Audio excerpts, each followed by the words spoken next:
আজ দোকানে ছোটোখাটো একটা অ্যাক্সিডেন্ট হয়ে গেল।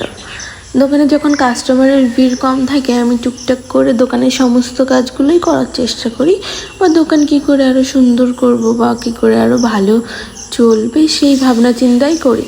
তো আজকে একটু দোকানটা সুন্দর করতে গিয়ে আমি এত বড় একটা কাজ ভেঙে ফেললাম। তো তাদের সময় নষ্ট না করে আমি তাড়াতাড়ি কাজগুলোকে পরিষ্কার করে নিলাম, যেহেতু বিকালবেলার সময় কাস্টমারের একটু ভিড় থাকে। দেরি না করে তাই আমি কাজগুলো পরিষ্কার করে নিচ্ছিলাম। তো এখানে দুটো বড় বড় কাজ ভেঙেছিল, আর আমি গিয়ে দেখতেই পাচ্ছ নোংরা তোলার সাহায্যে কাজগুলো তুলে নিচ্ছিলাম। হাত দিয়ে কেউ কাজ তুলবে না, আমার অনেকবার হাত দিয়ে তুলতে গিয়ে কাছে হাত কেটে গেছে।